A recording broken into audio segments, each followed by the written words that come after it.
Welcome, everybody, to the Locks DFS podcast. I'm your host, Christian Hardy, and I'm here with Adi Narang, ready to go through this Monday MLB slate after a good weekend, basically, of MLB. Close it out with a big win on Sunday. I know both of us had nice profits on Sunday's slate.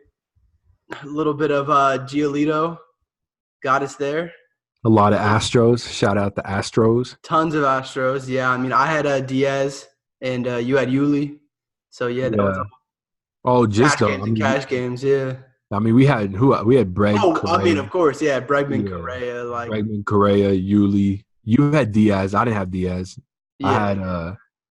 I didn't have Springer, which is crazy. I couldn't – I mean, everything. So he's so expensive right now that so many people just passed him up, Hindsight, I guess, is 20/20, but – I mean, yeah, there was no way I was getting off. There was just no way I wasn't going to play a 4.6K Nelson Cruz, and that would have been the guy that you had to get off to get to Springer. But even though Cruz donutted, it just makes way more sense. Yeah, it's funny. The Astros did so well, and we even missed some ABs from Correa. He got pulled, and Cruz. I mean, obviously Cruz did nothing, but I had Cruz did nothing.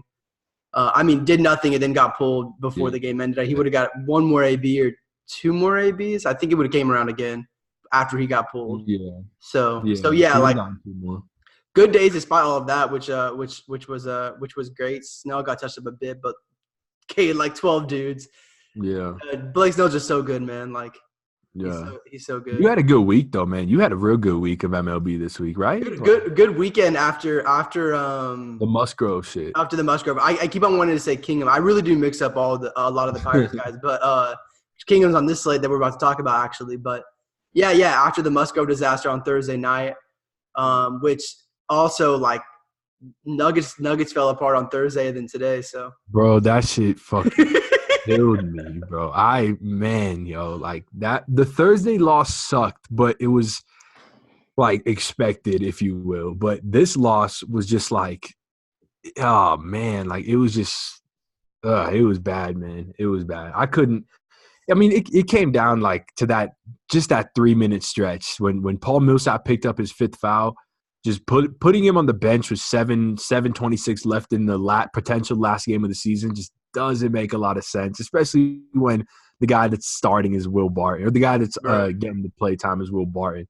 Putting in Torrey Craig, because they put in Torrey Craig for Millsap, but they should have just put in Torrey Craig for Barton. And winning those 3 minutes, I mean, the minute Millsap came back in, we went on an 8-0 run and cut the lead to 1.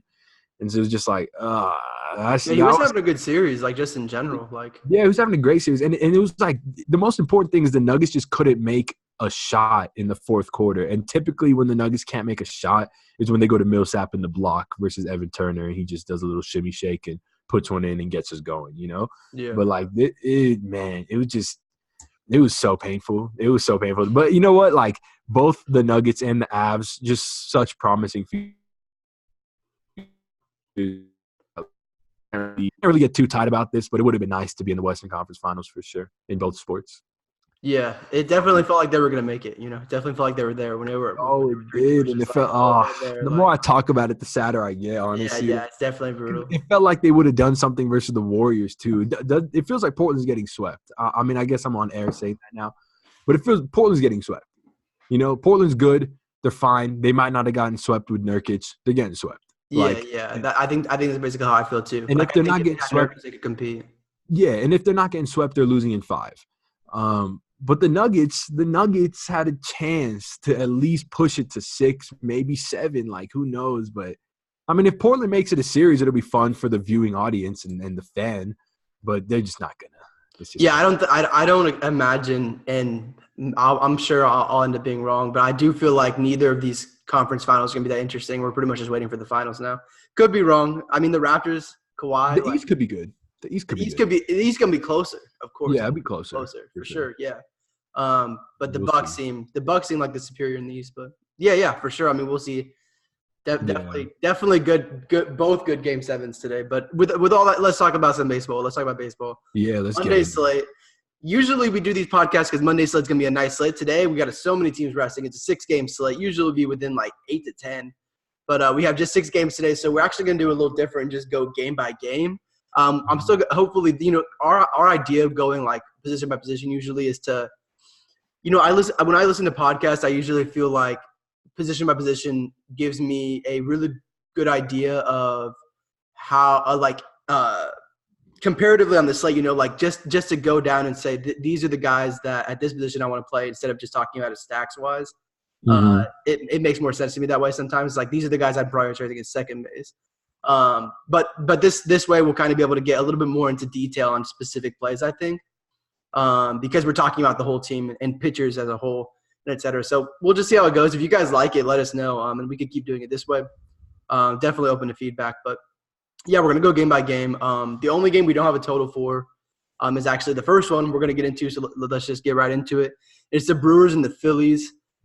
Freddie Peralta is going to be the long reliever for the Brewers. We don't know who the opener is. And then Aaron Nola is going to start for the Phillies. No team totals yet, but Adi, you said before the podcast you're definitely going to have some interest in some Phillies bats. For me, Nola, probably too tough of a matchup against the Brewers in Philadelphia. Probably just something that you could play in like GPPs. But yeah. I mean, talk about the Philly bats and the price on Bryce Harper at 4.4K on DraftKings. Yeah, that's the sort of like the main talking point. I mean, Bryce is 4.4K. Freddie Peralta, he's the guy that throws his fastball 80% of the time. He throws two variations of his fastball, a two-seamer, four-seamer, and he mixes in a curveball very rarely. But just giving up way too much hard contact. He's giving up a 45% hard contact to righties, 41% to lefties. He's a fly ball pitcher as well, 48% to lefties, 46% to righties. He's pitching in Citizens Bank Park, which, as we know, plays as a hitter's ballpark. I mean, xFIP at 5 versus both-handedness. He walks a few too many guys. He's got a home run per 9 at 2.36. That's about the same for both-handedness. Just a guy that it's hard to succeed when you just throw him 90 and 91 mile an hour fastball 80% of the time. If not that, it's probably even more in a lot of games. So, just gonna be looking at a ton of these. Priced at 4, McCutchen at 4.1. The only one that's priced above like, sort of a reasonable price would be Reese at 5.4, and you could even make a case for playing him. But as far as McCutchen, Segura, and Harper all being below 4.5, Realmuto, Odubel, who's been batting 6, being 3.7. I wanted to on Realmuto. I think that he is probably going to be my favorite like cash catcher option. Of course, like I'm going to be considering, as I pretty much always do. If you see my lineup in cash games, like I'm probably punting catcher. Like it's just, I mean, like I would say, I don't know for sure, probably 80% of times I'm going to be punting catcher. So like Grayson Griner is like 2.8K. He's the cheapest catcher on the slate. Maybe I'll play him against Brad Peacock, but like if I'm going to pay up and I'm going to be at like the 3.7 range, I'm probably just going to try to get up to Realmuto. But we'll talk about some other catchers on the slate. Like Mitch Garver might be batting leadoff. Like there's some other spots, but Realmuto at 4.1, he's a good fastball hitter. Obviously, like Reese's too. They're going to be seeing a ton of them. So I would love to get like a 3-4-5 stack there. McCutchen is cheap too at 4.1. Like, I mean, yeah, like the prices on them are all good except for Reese, like you said. And even Reese, like it's validated. It's Reese, like he hits righties fantastically. So, and for the Brewers, like great ballpark, but I'm not trying to really stack against Nola. You can definitely play these guys as one-offs, but none of the prices are like crazy. Like Travis Shaw's 2.6, and I'm sure he's gonna pop at third base a little bit in terms of projections at that price, regardless of the matchup, basically. So. If you are looking for a punt, like he's cheaper than Grayson Griner. Like, so of course you have to give up your third base position, but Travis Shaw is someone you can consider at 2.6 on DraftKings. Other than that, any bats you want to touch on, or we're good? No, not too much. I mean, Aaron Nola is a guy who's right now giving up a home run per 9 versus lefties of 2.3 versus righties of 1.3 per 9. But his fly ball percentage is 24% to righties and 34% to lefties. And so his home run to fly ball percentage is 23.5%. That's just going to regress so negative or so south positively for Nola, because he generates so much soft contact that like the fact that 25% of the fly balls are leaving the ballpark is just not sustainable. So he's sort of in that position where it's a tough matchup to pitch him. But it's also that spot where you really don't want to target against him. So I think it's probably like a no point for me as far as this slate goes. Yeah, I agree. We don't have totals in that game, but I don't think either one of these teams is really going to pop like crazy, but we'll have to see because there aren't super high run totals in the slate. The highest is 5. Going to the next game, I've got Houston and Detroit at 7:10 p.m. Eastern. Brad Peacock on the mound for Houston at 8.5K on DraftKings, and Matt Boyd on the mound for Detroit. Peacock a minus 140 favorite. Astros have a 4-4 run total against Boyd. Off the top, the only thing I see that I would really be targeting here is just Brad Peacock against the Tigers, and that could be helped out even more by a good Detroit lineup. You have to kind of wait and see what they roll out, but definitely have a lot of interest in Peacock. Do you want to talk about him or? Yeah, for sure. Peacock, he's got a 3.4 xFIP versus righties, and his K per 9 is 10.61. It's important to note that specifically because the bottom half of that Detroit lineup is just all righties. It used to be the whole lineup, but now they started rolling out like Nico Goodrum in leadoff, Christian Stewart in the 2-hole, Jamer they dropped into 7. So they do have some lefties sprinkled in there, but primarily from like 5 down, you're going to get all righties. And Peacock just so dominant on him throughout his career. 3.4 xFIP, like I said, but more importantly, 28% hard hit rate, right around a 50% ground ball rate. Just a super safe spot. And obviously this Tigers team has been striking out, I believe, the 3rd highest clip over the past 14 days. So that's just, again, another great spot. And then I'm pretty sure – oh, go ahead. You're good. No, yeah. And then, I was going to jump to the other side, so if you want to keep talking. Oh, yeah. No, I was just going to say, versus righties. I was just going to pull up the Tigers versus righties, like on the year even, just so we have that, 26% K rate. WRC plus actually at 112, which is more than I was thinking. And then, but yeah, you can jump to the other side. Yeah, just the one note, and this is kind of off the top, but I remember you made that Odorizzi play. What was those pitch mixes you were looking at? Detroit was bad versus the curveball, correct? Yeah, but I'm about to pull up. I actually was about to pull up how they are versus that slider because that's the pitch that he'll use the most outside, and they are. Yeah, they're bottom 5 in the league versus top 2 pitches. So about 4th worst against fastball this year and 3rd worst against the slider, and that's like 80% of his pitch mix. So. Yeah, so I'm interested. Let's just to be very clear, he's definitely going to be one of the main guys I'm considering in cash games. And the price is great on him. The team total for the Tigers is 3.7. So he's someone for sure. There's 2 other guys, and we'll make it for me that I'm considering in cash. I'll make very clear. He's definitely one of them. And it'll basically come down to do I need the extra 500 to come down from Bieber? Or do I need probably more likely because I'm probably going to play Bieber. We'll get there, but. Is Ray, do I need that 1,500 from Ray to get maybe a Diamondback or something like that? We'll talk more about that. But anyway, yeah, Peacock definitely a very good cash play for me. Right, and then on the other side, you got Matt Boyd, who's been sort of a revelation for Detroit this season. 3.52 xFIP to righties, 2.72 to lefties, K per 9 of 11 per 9 to righties, and 12.5 to lefties. Goes along with his monster swinging strike rate of 14.5%. Should note that it's ticked down in 4 straight games from 15.9 to 13.1 to 11.8 to 10.8. Maybe it's sort of getting picked up on a little bit, but as far as this game goes, you're going to see Peacock generate maybe 3 times as much ownership as Matt Boyd, maybe even more.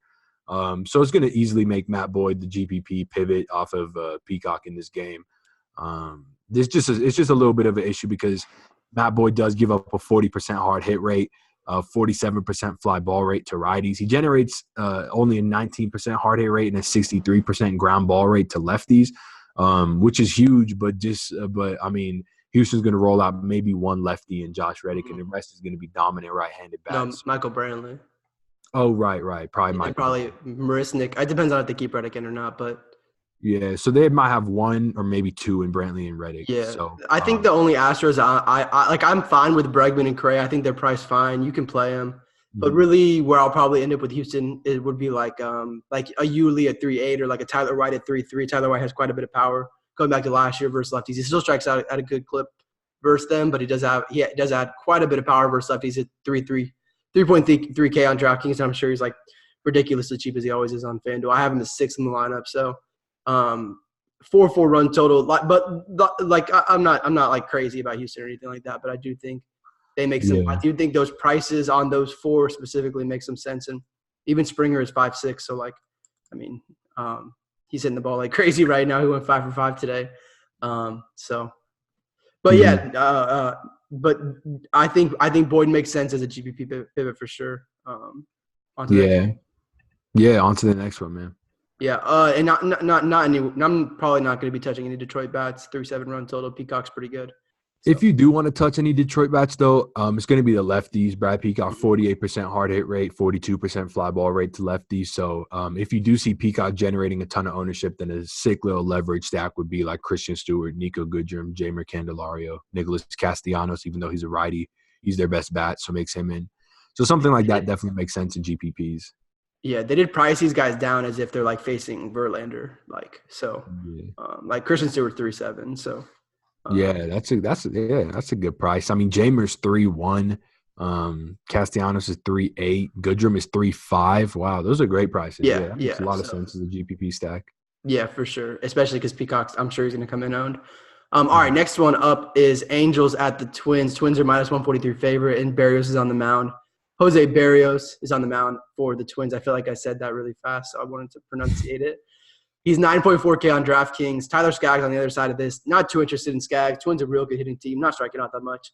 Berrios, though, we can talk about him real quick why. Just very briefly, for me, he's pretty much – I think that they did price in the Angels not striking out into his price. You know, the Angels have, like, crazy low strikeout rates, both versus hand. I think it like versus righties is something like 16%. It's really, really low.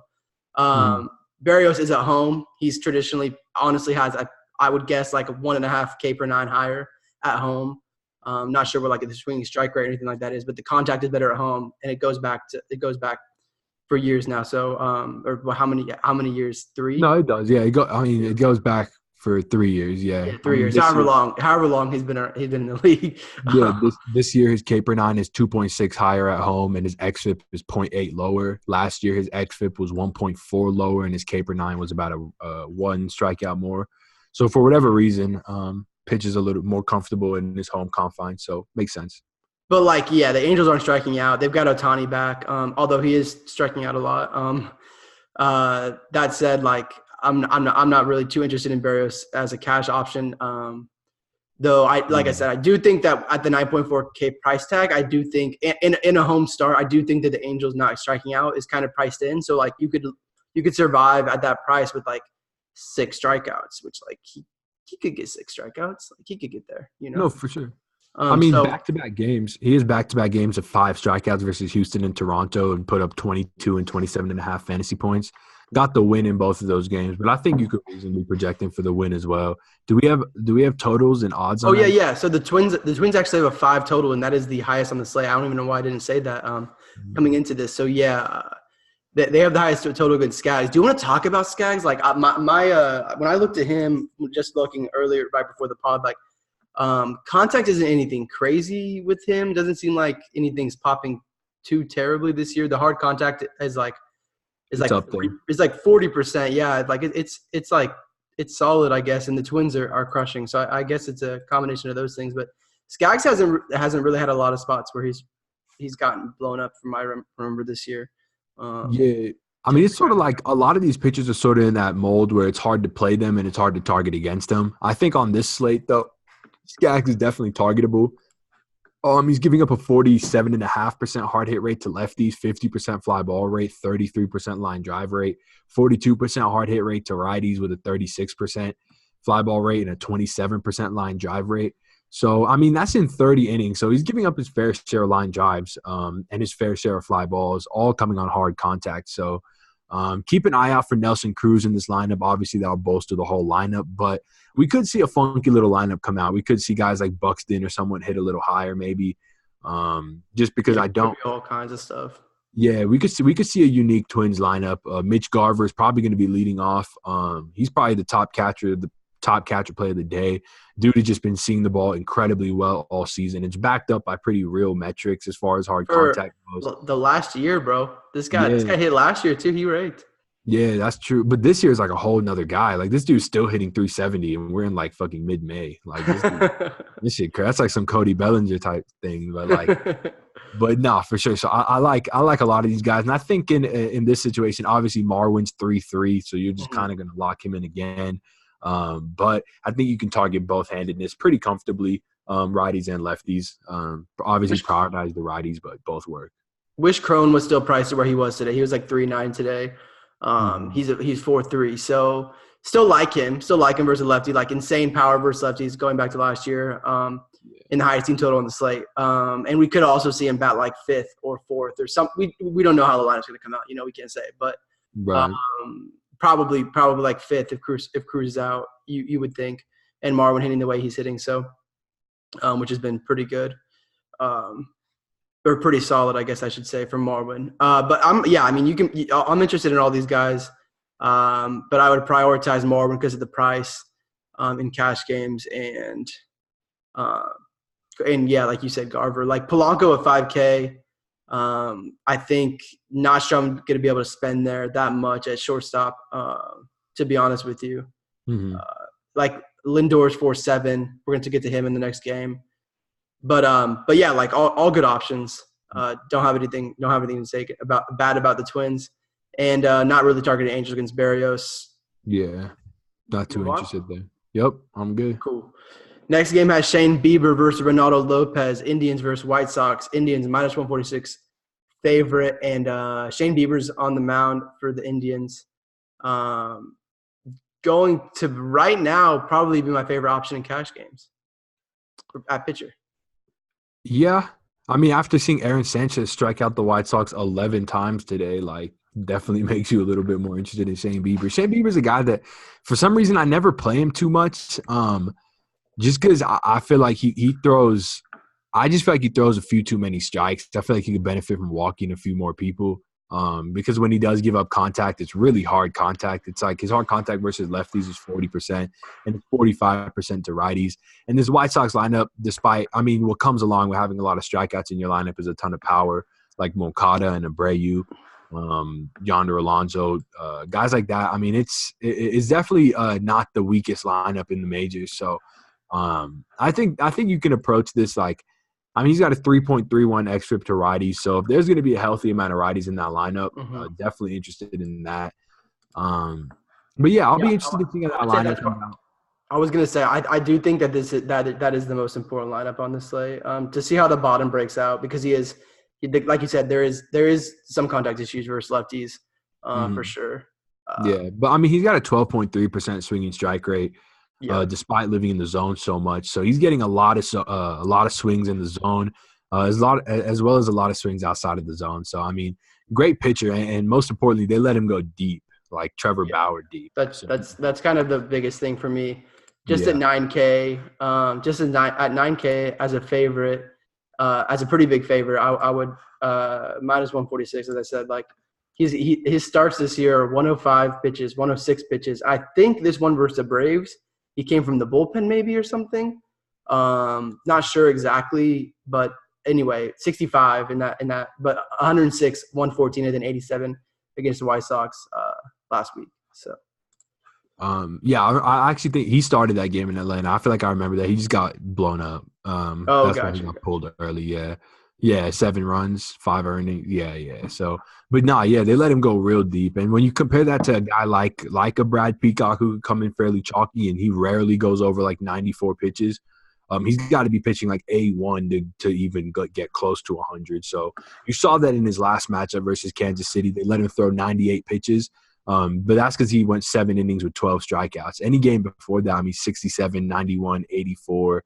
A couple games out of the bullpen, then 90 and 86. So didn't really break 90 too much. So if you're going to get maybe, 25 more pitches out of Shane Bieber, then definitely makes a lot of sense if you're deciding between the two. I think on the other side with Ronaldo, like obviously they didn't have a 4.7 team total. I'm curious to see what happens with their ownership in terms of like Lindor, Joe Ram, Carlos Santana at 4.3K. I'm curious to see how chalky they are because Ronaldo does have some K stuff, and the Indians are not hitting the ball right now. So if the Indians are coming in really chalky, especially those two like Lindor and Joe Ram getting Lopez at 6.8, like isn't terrible. That said, like, I'm not touching Lopez in cash. Like, don't do that to yourself. Yeah. That could go very poorly. But definitely like 6-8 makes some sense for GPPs. Like if you want to try to get like a Diamondback stack, like those guys are all pretty expensive. So, Yeah. but yeah, like not in cash. And then hitters, probably just looking at the Cleveland side. Do you want to? I mean, I mentioned some of those prices. Like just going to the list, Lindor on DraftKings, 4.7K. Pretty solid price there. Kipnis, 3.6K at second base. Facing a righty, Lopez.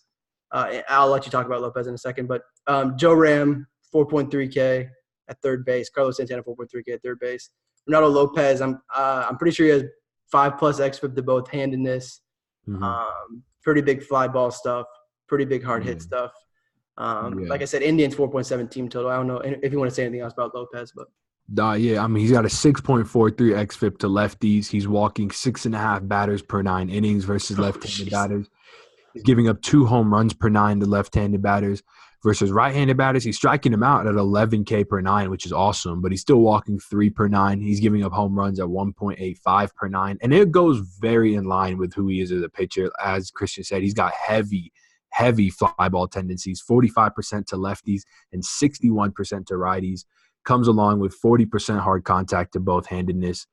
I mean, his swinging strike rate was on its way up. Starting in Kansas City on April 16th, it was 11.5%. Then Detroit, it was 13.3. Then he played Detroit again. It was 19.1. That was the famous Ronaldo that I tilted the fuck out of. Like, I just couldn't believe he was that Ronaldo Lopez game, God. I'll never forget it. I won't forget it either. But he was 19.1% swinging strike rate that game. Then in Boston, 14.3%. But then versus Cleveland last time out, it was 7.6%. And now they're going to be seeing him right away again. So they weren't swinging at his pitches in that last start. Maybe he didn't have his best stuff. I didn't watch it. But 7.6% swinging strike rate is alarmingly low. So if these guys aren't going to be swinging at these pitches, I'm gonna be all over the Indians. I just already feel that happening. Like, I like them more than I like the Twins right now. And the Twins have the higher team total. I mean, Joe Ram, the dude's got a 210 BABIP versus righties, but he's not striking out that much. 16%. He's walking at a 12% clip. He's got a 250 BABIP versus lefties. He's got 40% hard contact versus both handedness, 45% fly ball rate. All his underlying metrics are similar to his monster year last year. And in addition to that, I mean, the dude's got 10 stolen bases through this early in the season. Like, he's running every time he gets on base.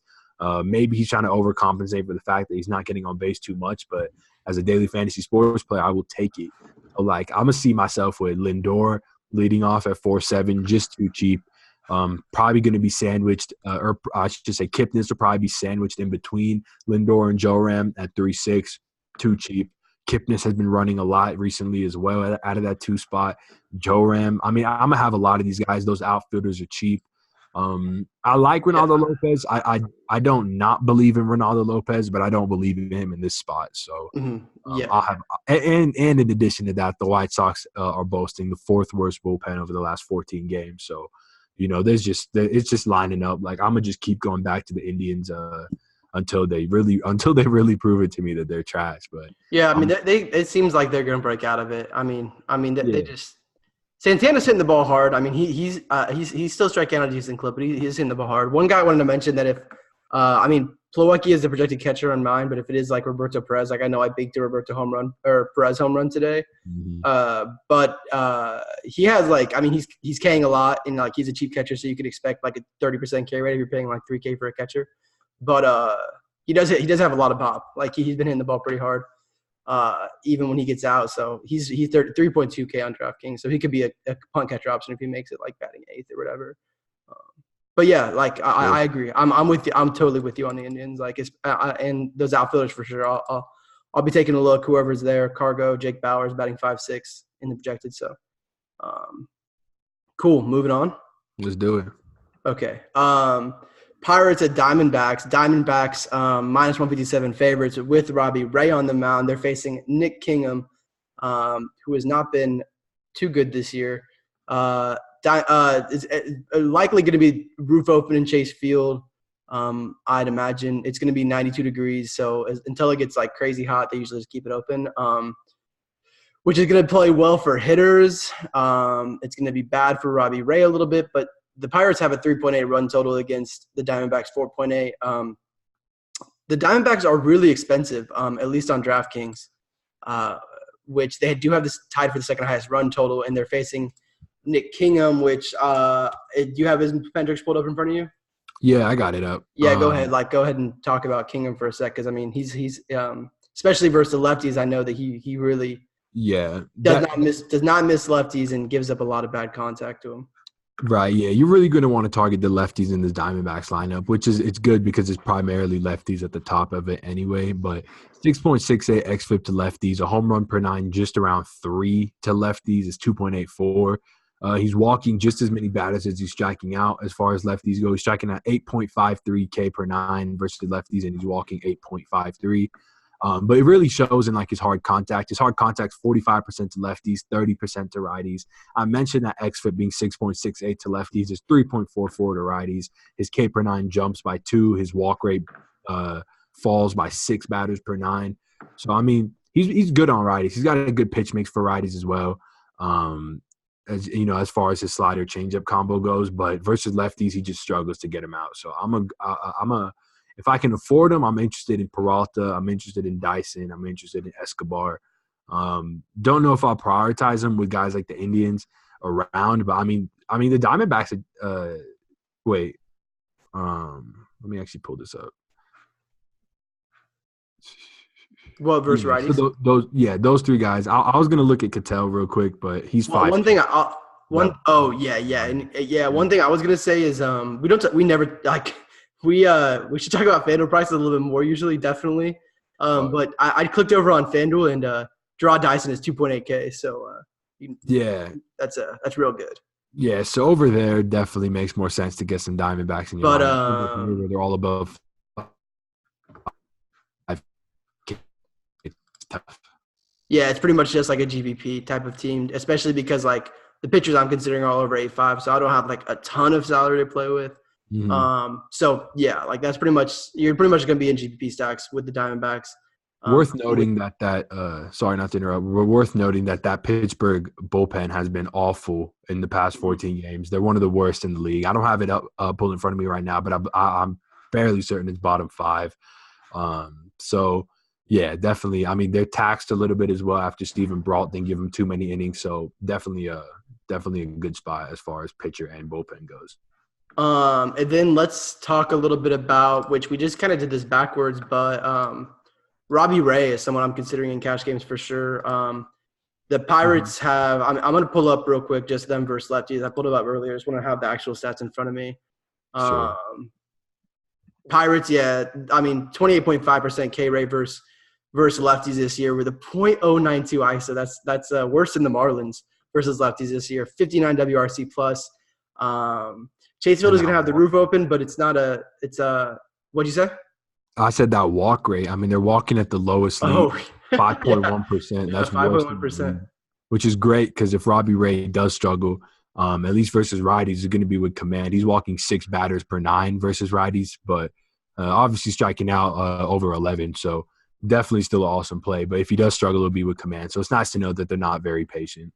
Yeah, I mean, really the only guy I'm scared of in this lineup because, it's like Cervelli's not hitting, like Frazier lefty, Polanco's a lefty, Bell doesn't hit righties for as much power. So, like, Starling Marte is, like, the only guy there, really. Like, Starling Marte is really the only bat that you're, like, that afraid of, right? So, like, Ray is 10K on DraftKings, so they're definitely charging you. But this is a premium matchup for lefties, and we've seen how, I mean, there's definitely a trend here with the Pirates not being able to touch lefties. So Ray's my top pitching option of this slate. Obviously, he's the highest price, but I'll go as far as say he's my top point per dollar pitching option of the slate. Just like straight up, this spot's great for him. He had a 19% K rate, 19% swinging strike rate last time out versus the Rays, who strike out just as much as the Pirates do versus lefties. So no reason why he couldn't duplicate that. And for what it's worth, he has been a lot better at home the past couple of years. And that holds true this year as well. His xFIP is 1.4 at home with a 15K per 9. So it's only a 10-inning sample size, which is really just 2 starts of dominance, but still worth noting. Yeah. last 3 starts, 16%, 12.5%, and 19% swinging strike rates. So, I know that like obviously that's only 3 games, but he's been looking quite good. The metrics say he's been looking quite good. So, and not even a ton of concern even versus righties. I mean, of course, the worst is like with righties is that he might give up like a hard hit fly ball here and there. But even the fly ball rate is still 37%. It's not anything crazy. So, yeah, I ride with Robbie Ray today probably too. Like I said, it's going to be in cash. It's going to be Ray, Bieber, Peacock for me. Going to be considering those 3 most of the day, I guess. All right, I think that should probably do it for them. Let's move on to the last game of the slate. Are we good? Yep, let's do it. Let's do it. Okay. The Oakland Athletics and the Seattle Mariners in Seattle. Seattle minus 123 favorite. They have Yusei Kikuchi on the mound. 7.5K on DraftKings, and Mike Fiers, coming off his second career no-hitter, is 8K against. So the Mariners have a 4.8 run total, and the A's have a 4.3. First thing that I look at this game, obviously the Mariners are the favorite team, and we've got some pretty cheap Mariners prices, mostly just like Mitch Haniger, 4.5K against Mike Fiers. Fiers, regardless of the no-hit last game and all of that and the 130 pitches, he did get an extra day of rest, I guess, before this. But he still gives up like very, very, very high fly ball rates and hard hit rates both. Do you have the numbers in front of you? I'm sure. I got them up. Yep. It's the last game, but go ahead on Fiers because I know it's not good. It's 41% to lefties, 42% to righties as far as hard contact goes. And as far as fly balls go, it's 38% to lefties and 50% to righties. So xFIP above 5 to both-handedness, home run per 9 right around 1.7 to both-handedness. It's a big ballpark, a huge ballpark actually in Safeco, which is sort of like Oakland Coliseum. And it can really benefit a fly ball pitcher like Mike Fiers. But, I mean, this kind of has the makings of a post no-hitter letdown start. The dude threw 130 pitches and he's got 1 day rest. He could be fatigued from that as well as having his schedule thrown off. The Mariners are cheap, like Christian said. I mean, Haniger's 4.5, Vogelbach's 4.5. We saw them bat J.P. Crawford second today. He's like in the low threes. He's 3.3K. Jay Bruce is 4.4. Edwin even is 4.8. So definitely I would target these guys not only as individual one-offs, like power one-offs, but as a full stack. I think it makes a ton of sense. Yeah, nothing really. Obviously, like we saw him throw a no-hitter. Any pitcher can do that get lucky at any time. Right. But nothing in his profile that scares me at all. I definitely agree. We could see J.P. Crawford in the lineup. He's 3.3K, super cheap. I know I keep mentioning cheap guys, but I'm just saying. No, for 3.3K. Not sure where he'll bat at. We're not sure if we'll see Dee Gordon back. Like he's questionable in my lineup, so we're not sure what we're going to see there. The A's are actually pretty cheap too, but the Kikuchi was like one thing I was looking into before the slate, and his pitch type he's been getting a ton of like swings and misses on his slider and his curveball. Not as much on his curveball, but his slider. Both those pitches, more notably than that, he's getting like decent swings. He's getting like decent swings and misses, nothing crazy. He's around league average, I'm pretty sure. On just overall. But the Oakland A's are really terrible versus slider. They're really terrible versus the curveball so far this year. That said, they have a 4.3 run total, and they're very cheap. Chris Davis is 4K. He's facing Kikuchi as a lefty. Piscotty is 3.6 on DraftKings. Marcus Semien is batting leadoff. He's 3.9. Chad Pinder's 3.7. Like, these guys are all especially Chris Davis at 4K.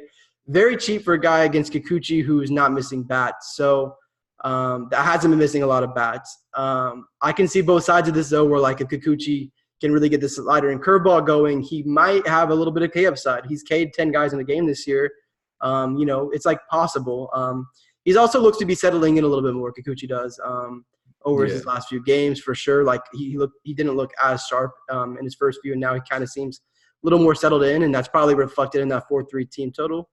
And then but I also think I can see the side of it where Chris Davis is 4K versus a lefty. Like Yeah. That's really cheap. So, Adi, kind of what's your take on it? I mean, you haven't really said a whole lot on this game, so I'm curious. I mean, With the A's anyway, on this side of the game. yeah, no, for sure. I mean, for me, Oakland, they're going to be more of a team that I look to as one-offs just because those prices are so cheap. Like a Chris Davis one-off makes a lot of sense. A Semien one-off makes a lot of sense. But Kikuchi's a guy who, in general, generates a pretty heavy amount of soft contact, and he gets his fair share of ground balls right around 47%, which is pretty good.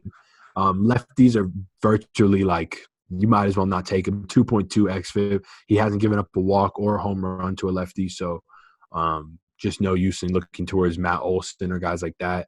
But it's going to be a fairly right-handed lineup. He's giving up a 4.46 xFIP, 6.34 K per nine, which goes back towards the fact that he's not missing too many bats as far as right-handed bats go. He just won't walk too many guys. He won't give up too many home runs. He's not a guy that you want to stack against by any means, especially in this kind of ballpark. But he's definitely a guy that you could take some one-offs against, like just criminally underpriced guys like Chris Davis. Is really where I'll be looking. Nothing too much else. Okay, cool. All right, so that's all the games. That's pretty much got us through it. 6 games. I'm not sure. I feel like we went through this forever. But that said, let's do some home run calls, I guess. Let's do it. Over 4K on DraftKings. Do you have a guy? Yeah, I got a couple. You want to go first or should I? Yeah, I'm gonna take José Ramírez, 4.3K versus Ronaldo Lopez. There's a lot of home run. There's a lot of home run spots on this slate. Actually, like that's. Yeah, I like it. I was between Lindor and Bryce, but I'm gonna go with Bryce Harper at 4.4K. Okay. He's gonna be sitting on a Freddie Peralta fastball, and he's gonna deposit one. Like it's inevitable. Under 4K is a little bit harder. Do you want to go? I'll let you go first. See who you take first. I've got 2 guys. Let me look around. I mean, all right. I'll go ahead and I'll take Crush. I'll take Chris Davis. Yeah. That was one of mine for sure. I mean, it's just too easy getting that kind of power at 4K. Like even in a tough ballpark, it's just too easy. Yeah. Out of anyone that's 4K, he's got to have the most power. I would think. Yeah. I hate to go on the same team because I basically am not calling 2 home runs on the same team, but I think it might be Cargo. I think it might be Cargo against Ronaldo Lopez. I mean, it's just like he's gonna get the at-bats against Lopez, and he's gonna get the at-bats against the bullpen. So it's like he's gonna get a bunch of good ABs as long as he stays in the lineup. So I like Tyler White too, 3.3K. But yeah, there's a few guys that you could go with under 4K. I was interested in. Like Marwin makes for a fine call. Mm-hmm. Christian Stewart makes for a pretty good call versus Christian Stewart. Yep, I like the Christian Stewart. Nico Goodrum. Even Castellanos is 3.8. Like, come on, man. Little Double maybe if you were stacking up with Bryce, try to bank a Double home run. Yeah, I feel like every time on the lock sheet, I would put a Double on the lock sheet. I'm just like, maybe you'll get a home run. Maybe he'll. Maybe today. It's like just trying to get a home run with Odubel. Hopefully he hits one. Like, okay. Sure. I feel like I did a terrible introduction of Locks DFS at the beginning of the video. So I guess at the end I'll just like try to promo us real quick. Do it. Let's just locksdfs.com is our website basically. That is where we have subscriptions to our premium services that'll come out basically before lock. So I'll do me and Adi has a stacks article that he does every day, breaking down his top stacks analytically, why he targeted a pitcher, which players he's targeting once the lineup has come out and that sort of thing. I have a stats breakdown where I look at I just basically have all the stats there that I'm looking at that I'll be using that day as I'm building my lineups. And then we have the lock sheet, which just tells you basically players that we think you should have locked into your cash games, even as a core play in your GPP builds, as well as ratings on every player for FanDuel and DraftKings, and full like analysis of each play. Just a brief analysis, not a full analysis, I guess I should say, but a brief analysis, talking about the spot and kind of game theory type of things as well. All of that, locksdfs.com. We have month passes. You can try us out for only $40 a month. And if you have any questions about us, feel free to DM me at ByHardy, DM at Really Adi, at LocksDFS on Twitter. Any of us are all available. Also, yeah, I think that's about it. I mean, Yeah.